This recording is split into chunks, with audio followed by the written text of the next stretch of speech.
Hello everybody, this is Tina from the Painted Witch art studio, and if you've been following me for a while, you know that about once a week I always do a video flip through of a new journal that I have listed in my website, and today this is the journal that I am doing the video flip through of. So I am super excited about sharing this with you. Before I do and dive into this one here, I just wanted to say thank you so much to everybody that has been purchasing my art journals and posting my art journals once they get them, and showing and tagging me in them and showing me and sharing with myself and others what they've done with it. I love seeing the art journals that I make put to use. I love seeing how people have personalized the covers and taken it even further than what I did, or really diving in and personalizing and putting their art and their own creative voice into the journals. So I absolutely love that. It makes my heart happy. So I just wanted to say thank you to all those who've been posting and tagging me and sharing their excitement and happiness over the art journals, and also just the fact that they're just diving right in and just making it their own and putting their footprint in there. And that's just amazing. So thank you so much. Okay, so I just want to now dive in and share this new one here. So this one I kind of went, and I've been sharing little sneak peeks of it this week, but I don't know, I think, and I said it before too, it kind of has a gothic kind of feel to it, but either way, it's grungy and I love it. And you can see here that I kept with more of a simple color palette. I didn't, put everything in all the colors of the rainbow in this one. I kept it very simple, and I love it for the simplicity of that. But despite it having a limited color palette, it's beautiful. I love it. I love it. I've had it here to the side all week as I've been slowly building it and creating the pages and everything. And my eye keeps getting drawn to it. This blue is just so much more blue because of all the black and everything. And I love the drip marks and the little splashes of gold that I've added in there. So I love it. The back here, let's start with the back. The back here is same kind of flower that I did in the front, only whereas this one has color, this one I kept as black and white, and instead I added that same shade of blue around it, but in a more muted, watered down tone. So that was done with water paper, and also the splashes were done with alcohol ink and acrylic ink. So yeah, I love it. I love it. The spine, I've decorated the spine with dyed fabric that I did in black. It's like a muted black, just because the fabric is sheer, but it's like a toned down muted black. I hope you could see that. And then there's also a little friendship pin, if you're familiar with those friendship pins, but if you're not, it's basically back in the day, when I was in school, and I don't know how long that this fad stuck around, but when I was a child, and it was, I think, the early 80s, and maybe it started earlier, but for me, it was the early 80s when I was in grade school. You would add beads to safety pins, and you would trade them with your friends, and you would put them on your shoelaces, on your running shoes. And it's a way of decorating and blinging up your shoes, but at the same time, you traded them with friends, and for hence the name friendship pins. This one's got a friendship pin done with a gold safety pin, and then it's got a little evil eye bead on there, which, as I've said before many times, whenever I've had one of these little babies on there, that it is not to bring evil to you, it's to shoo it away. So there's nothing sinister about that. There's a little key here as well. And I love the key and the symbolism of a key. Key is about unlocking and finding answers and Could also be, you know, whatever, you know what, there's the universal symbolism of things, but then there's also what it means for you. So whatever a key means for you, you know, that's what that should be the main thing of what's important. So it could be unlocking your creative voice, you know, your creative soul into the journal. So whatever that key symbolizes for you. And then there's just this little simple charm here that I intentionally antiqued up, made it all nice and little grungy by blackening it up. Actually, what I did with this, I'll share my little process when I have these little silver charms and stuff like that, and they're all bright and shiny, which, you know, is fine, but sometimes I just want them more old looking. So what I usually do is I will take these and get a candle, light the candle, and I will pass this over the flame. And so what happens is it starts to blacken up, and I don't leave it just sitting there. I just pass it over repeatedly. And then once it's nice and black and sooty, then I rub it down. So then you're left with this lovely effect here. So I love it. So enough with that. There's my process in case you're interested in ever trying that out with your shiny thing. They have to be silver, obviously not plastic charms or anything like that. Don't leave it over the flame too long, because I have had it where small little bits of, you know, like a frog's leg or something will fall off because I left it too long under the flame. So don't do that. Excuse me. So the closure I kept super simple, and all it is this faux sway cord, black cord. So you just untie it just like this. I just tied it in a bow. My voice is going on me of all the times.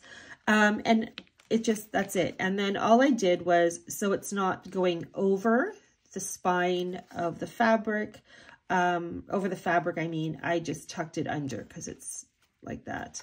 But you don't have to do that if you don't want to. It just comes right away. But anyway, I just kept the closure simple. Okay, enough with that. Let's dive in. All right, so this is the inside cover. And as you can see, I did some collage here with some book pages, and then added some gesso. And then obviously I did one of my little doodle flowers and some splashes of alcohol ink and other colors, and made it all nice and grungy. This is some canvas that I dyed in black. So there's a strip of that there as well, as that nice texture feeling to the journal. And you could also, if you want, cut this up and use it as part of collage as well, some collage art. Right away at the beginning of the book, of the journal, is a pocket, an envelope pocket. So that's right here. Now, let's talk about this. There's a few things going on with this envelope or pocket envelope. So what I've done is I painted up a tiny little tag here, and it's done with chalkboard paint. So you can use your jelly roll or acrylic pen and, you know, doodle on there, write on there, whatever you want. It's just being held in place with some masking tape, so that's easy enough to take off. Okay, so it's not on there permanently.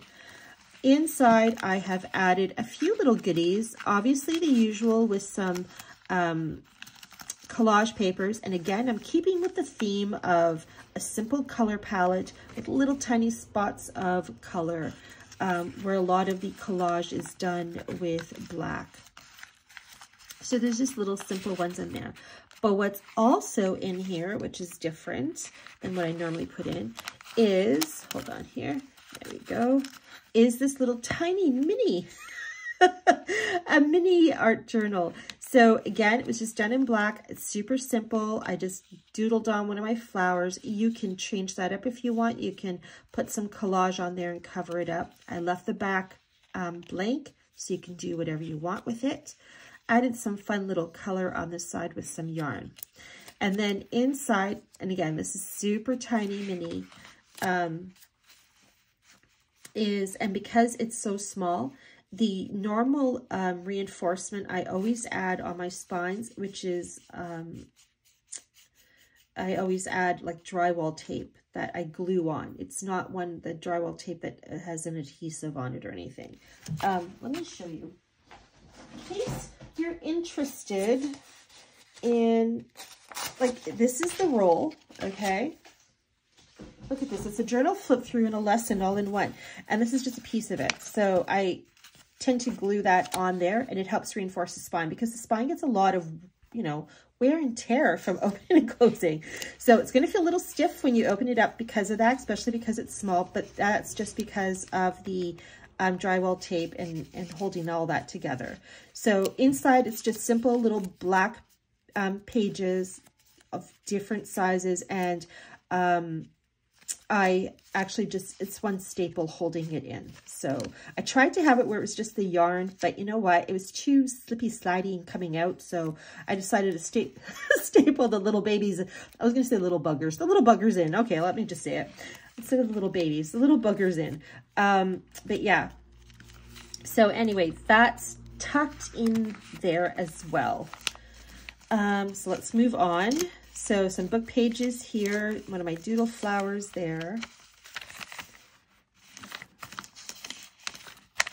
I'm going to kind of turn these pages quickly. This is that faux rice paper that's in here that I shared a video on how to do that.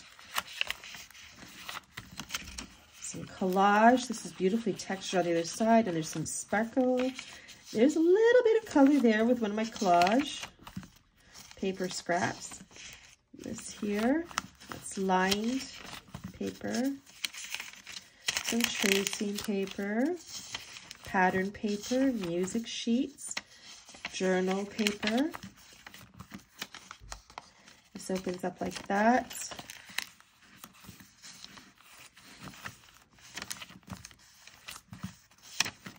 I did pack a lot in here with regards to how many pages I put in here. So there is quite a bit. And as you can see, some were left as is, and some have, you know, mark making on it and that sort of thing. There's another doodle flower. This opens up like that. This opens up like that.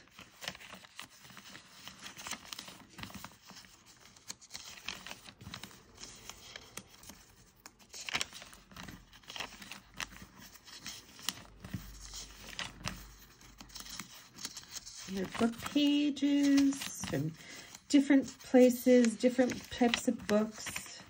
Another one of those black papers that are lined, which are great for jelly roll, like a white or silver or even a gold or anything like a lighter color. There's another one of those collage pages. I got these at a thrift store. I can't remember the name, New Hamburg? Anyway, it was a Mennonite thrift store. And yeah, amazing store. Loved it. Lots of goodies to be found in there. Some more of that pattern paper, tracing paper.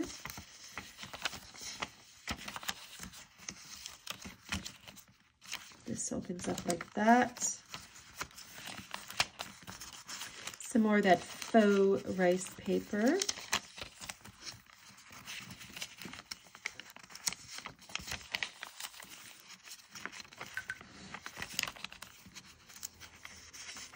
Some washi tape I added there. And then, of course, we're at the back of the envelope. There's a little bit more collage tucked in. And I also tucked in these, just for fun, these black feathers that are in here as well. So with those black feathers, you can use them for anything. You could leave them in there and have it just add a nice little textured piece to your journal.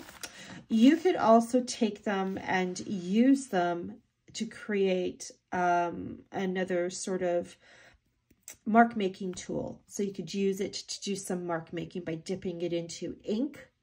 I wouldn't use a heavy body acrylic, so you could use like a more fluid acrylic paint. that would work well, but not like a heavy body, because that's just going to weigh the feather down and you're not going to get any of the effect that you're hoping to get. But you could use that as an option anyway. And then of course the dyed, what is it? Cotton canvas piece that's here as well. And then there we are at the back of the book. And there we go. So this is now available on my website at thepaintedwitchstudio.com. So if you're interested in finding out how many pages there are, the dimensions of the book, all that other fun stuff, you know, you can go on over there and check it out, or obviously to purchase it. That's where you could do it. Otherwise, thank you so much for joining me on this. I'm sorry if it's a longer video than I normally do, but there's just so much I wanted to share and talk about with these little things that are in here. And yeah, but otherwise, I hope you have a fantastic day. Take care.